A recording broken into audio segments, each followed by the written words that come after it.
following program was produced by a community producer. The content, views, and opinions expressed are the sole responsibility of the community producer and do not reflect Malden Access Television, the City of Malden, or your cable provider. MATV welcomes your comments. Call us at 781-321-6400 or email us at access@matv.org.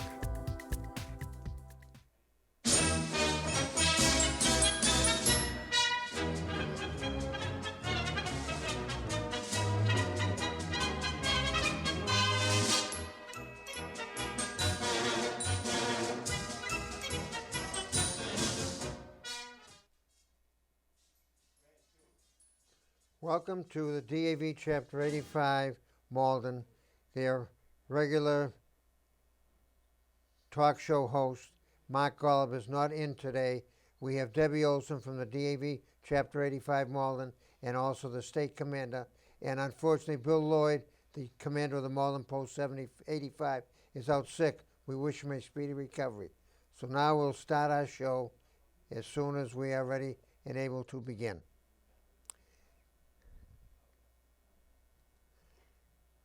Right now, I just want to make a suggestion that Mark Golub told me that he hopes that the show continues and does a good job. He'll be back in 6 weeks, Debbie, but he said he knows you'll do a good job representing the state and chapter headquarters. Right now, as I said, one of our speakers is not in today, so Debbie, you'll have to take the reins, as you always do a great job. And you are the current state commander of the DAV. The Department of Massachusetts. Department of Massachusetts, and also a past commander of Post of Chapter 85 Malden. In 2003, 2004, I was the commander of Chapter 85. I presently serve as the chapter adjutant. And also you help out the veterans that need it. I am the chapter service officer. In fact, that's where I was today. I was out.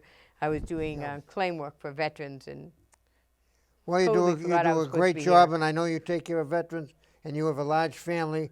But your other family is the veterans in the country. You service them all if you're able to. So keep up the good work and stay healthy. Deb, I have some questions that I'm sure you'll be able to answer. The first question, Deb, what is the Disabled American Veterans? How long has it been in existence in Malden? And what does it do for veterans? We'll start. The Disabled American Veterans was formed in 1920. It is 100 years old this year. Will be our 100th anniversary. We'll be down in Dallas, Texas. But Chapter 85 was formed in 1947. Our building where it's located was built in 1957. And we've been at the same location, 85 Willow Street, since 1957. Well, we're one of the few posts that are still busy. I'm going to answer your questions as we get through so that I can see them. All right, okay. Sure. And what do we do for veterans? Well, we have a building, which a lot of chapters don't, but we also, and we maintain that building. But what we do for the veterans is we help file claims. That's our number one thing and I am the service officer, so a lot of people know me because I've helped with their benefits. Second is if a veteran comes in and maybe they need help filing for a disabled veteran plate, I can help them file for that. Or maybe the annuity, I can help them file for that as well. Sometimes the VSO is extremely busy. Kevin Jarvis is extremely busy helping the veterans in the town, so the overflow, sometimes I try to help them handle. And I don't do Chapter 15, which is the state benefits. I just handle the federal benefits, and I'll help with filing the annuity that veterans can get, and also their disabled veteran plate for their car if they're eligible. The annuity is annually once a year? No, the is that what it is? annuity is if you're a 100% yes. service-connected veteran or the wife of a deceased veteran who died from a service-connected condition. You're entitled to an annuity from the Commonwealth of Massachusetts, and it's $1,000 in February and $1,000 in So it's August. $2,000 a year. $2,000 a I year. see, for annuity, yeah. So those are the questions, your first questions. The next one is my title. I have several caps. At the chapter level, I am the adjutant. I take all of the minutes for the meetings. I help with all the paperwork that needs to be done, whether it goes to the state or national or even to the Commonwealth of Massachusetts. And then I help the treasurer, who we've had to do this year because he just had knee surgery. So we've been helping him with his duties. And my job is to assist the officers and their duties. Each officer has a duty. The commander is the leader and facilitates. The senior vice is in charge of our Forget-Me-Not and membership, and that is Dave Westerman. And our junior vice is in charge of patriotism, which is our parades and other issues that we may have within, and that is Joe Borvis. Joe Borvis, yeah. So, and Bill Lloyd is our commander. Yeah, Joe, speaking of that, Joe Borvis and Bill Lloyd go out and collect for the Poppy Drive for the veterans. They do a great job. They go out constantly every year, 4 or 5 days. They bring in a lot of money, and the money goes for the veterans and the veterans benefits. And I want to just mention that to Bill and Joe. Keep up the great work that you're doing for Chapter 85 and all the disabled American veterans of the country. And the funds that are raised from that, our Forget-Me-Not Drive, we have one coming up in May. The funds that are raised from that are used in our service programs. They are not used to pay somebody or anything else like that. They're all used in service. We have funds that go to the state to help assist in our van program. We have a transportation program in the state that if a veteran was to call, they have a VA scheduled appointment. If they call the VA, we do our best to get a volunteer driver. We'll drive a vehicle over to pick you up and bring you to your doctor's appointment and then back home again. It has to be a VA scheduled appointment. So we help with that. Someone's got to cover the cost of the vans and keep them maintained. And then we assist at Chelsea Soldiers Home. We send money every month to Chelsea Soldiers Home so they can do recreational things with those hospitalized veterans, or those veterans that are residents at the Chelsea Soldiers Home. We also have adopted Atria Place, Maplewood Place, over, and they have approximately 30 veterans, and we have members that go over there quarterly and visit with the veterans there. So we do have an active service program within our chapter as well. We're just not a bar and lounge operation. We push service, and that's what we do. We're there to help our fellow brothers and sisters. Now, speaking of Chapter 85, we have almost 600 members. Is that considered one of the highest in the state? No, it's about average. There are several chapters that have larger memberships. Chapter 3, which is a big chapter but that encompasses most of Greater Boston. We have the Worcester chapter, and Chapter 4 out in Worcester that has a couple thousand members. And then we have Chapter 10. It used to be called the Post Office chapter. It's a Joseph R. Held. They meet at the Chelsea Soldiers Home now, but it was the Post Office chapter, and all the postmen used to belong to that chapter. So that has a large membership as well. But So, we're doing well. Marlin is doing well, almost 600 members. Yeah. Yes, we actually have made our quota this year for new members. It's now new members, which are harder to get. We have the average age of a veteran is, I think, like 72. 50, I was just looking up numbers because we have a training class tomorrow. 57% of the veterans in Massachusetts are over the age of 75. So over half of our veterans are over the age of 75.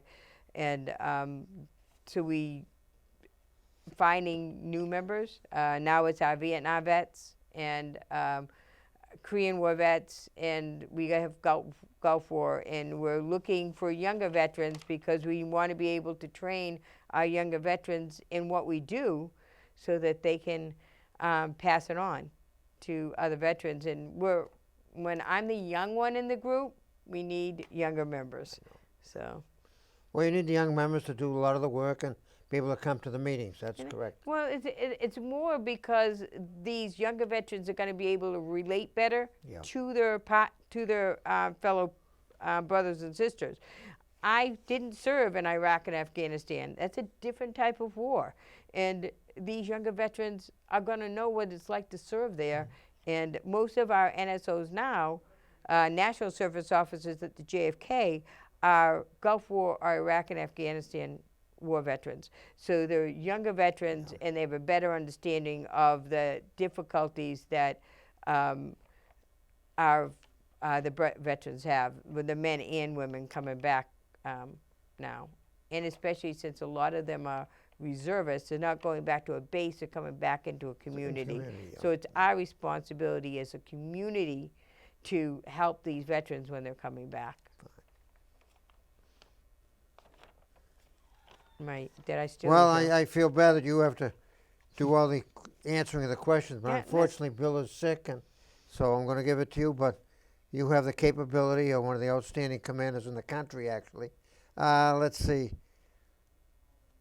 What improvements in veteran services are needed, and how can DAV help to implement them? Okay, well, the big thing right now is at the end of this month is we go to Midwinter Conference down in Washington, D.C. Massachusetts has a contingency of 38 of veterans or their spouses going down to D.C., and we're going to speak directly with our congressional staff that are down there and speak on issues. We're given 5 talking points. There's a bunch of other things you could talk about, but the 5 that we're talking about this year are implementation of the Mission Act, which is to allow veterans, it's a program to allow some of the veterans to get medical care outside of the VA because they can't get a VA appointment or they live too far away from one. So it's, or maybe the specialty isn't in the VA, but proper implementation of that system. The second is for women veterans to bridge the gap of women veterans. The VA was not originally set up to serve women veterans. It was set up to serve men veterans. Women have different needs, and they also need different doctors and different types of doctors. So we're working on trying to implement what they call the Dept Act. There's one actually in the state, and there's an actual national one act as well to implement better care for women veterans. Other one is exposure to environmental toxins. We're not just talking about Agent Orange or herbicides, but we're talking about the burn pits. We're talking about the chemicals that were at Fort McClellan. We're talking about, we want to make sure that the veterans are getting the proper medical care that they need. And right now, it's because some of these, they're not recognizing, oh, there's sicknesses involved with burn pits and being at Fort McClellan. We're trying to get at least the veteran the medical care they need. That's the third one. And then, of course, proper funding, VA funding. That's always an issue, is making sure that the VA is fully funded. Okay? So.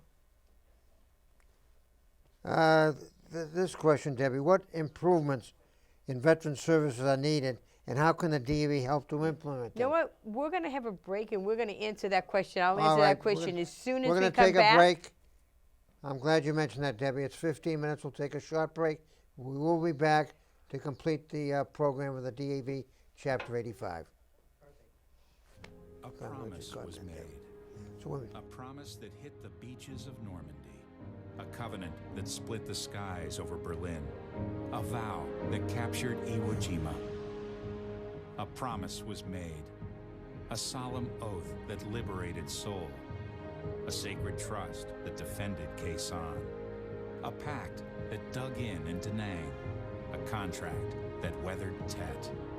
A promise was made, a pledge that stormed the desert in Iraq, a bond that patrolled door to door in Fallujah, an IOU that braved IEDs in Kandahar. A promise was made to America's veterans, a promise we all must keep.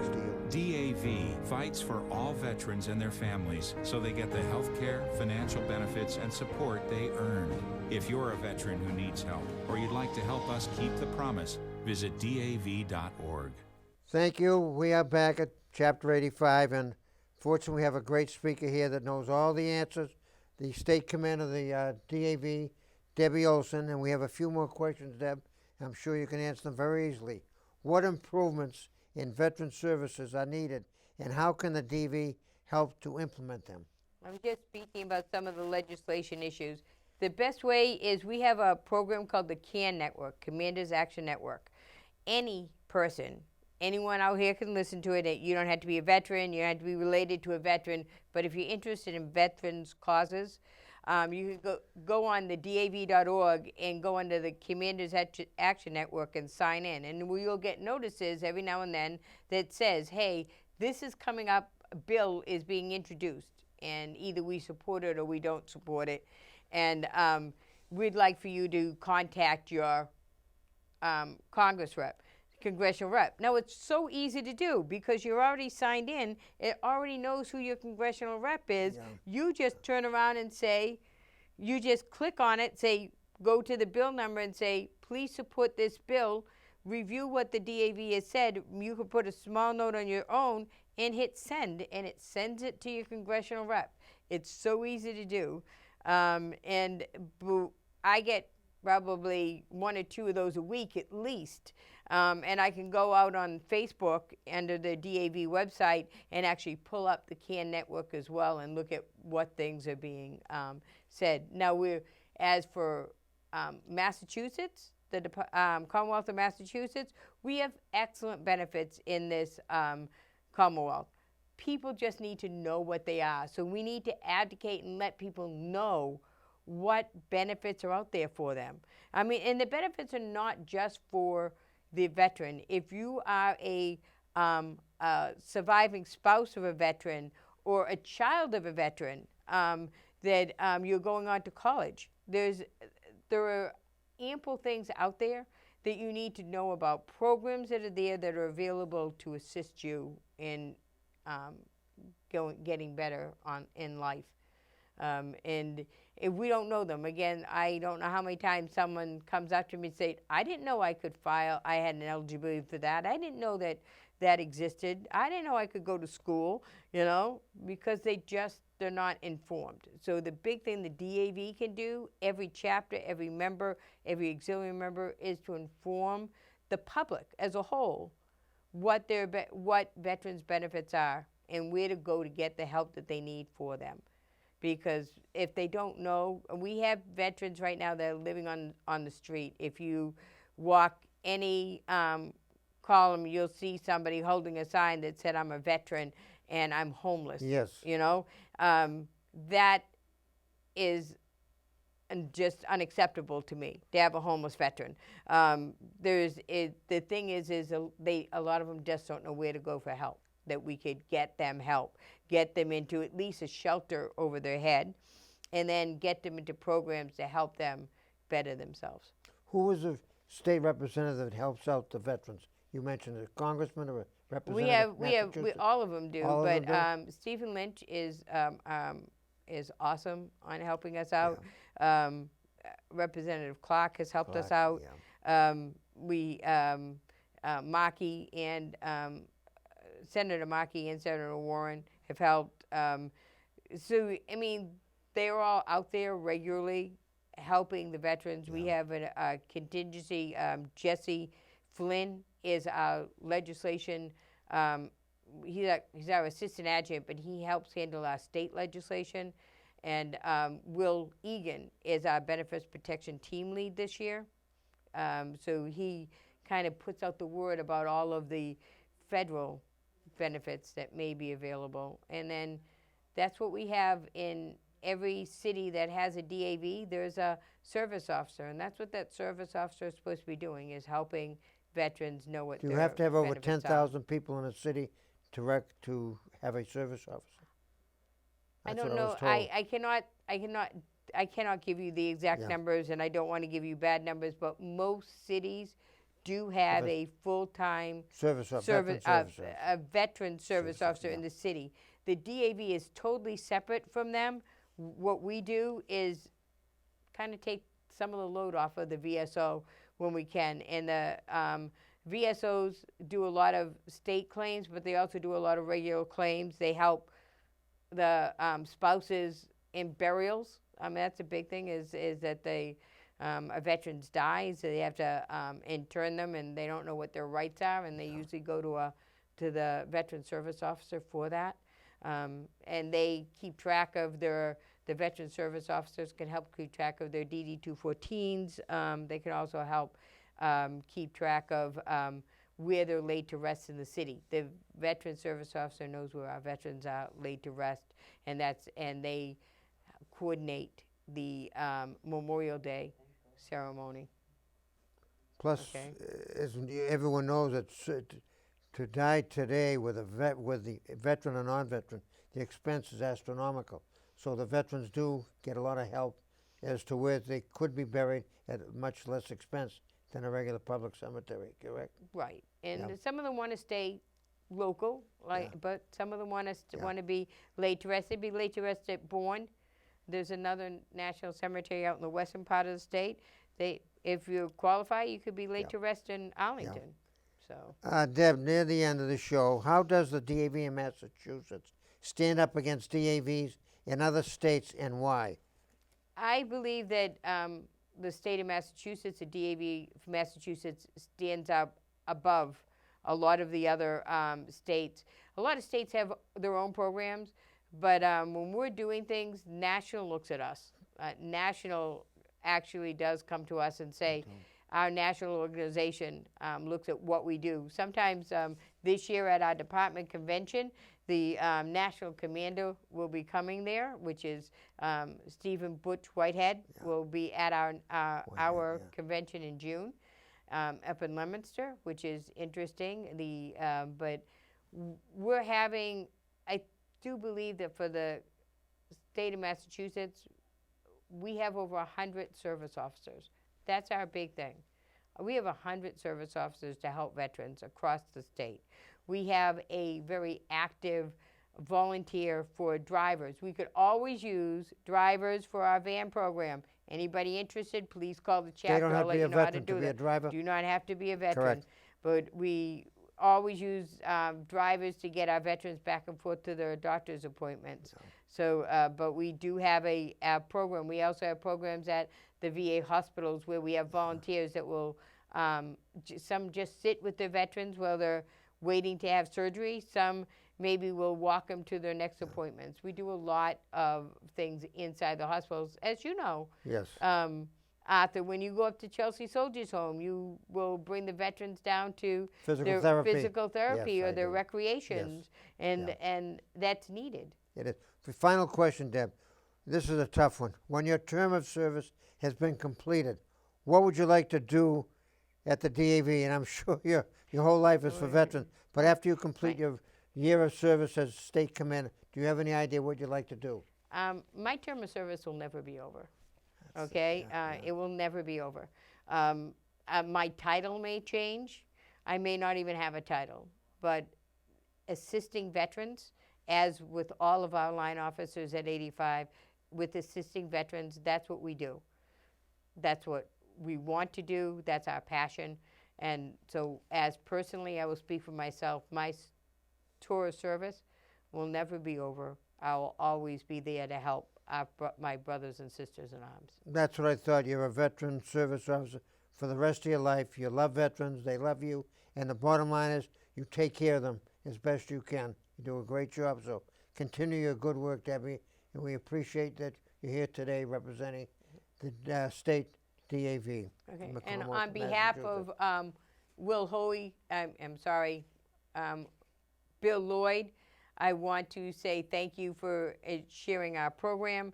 It does send his apologies, but he was ill today and unable to attend.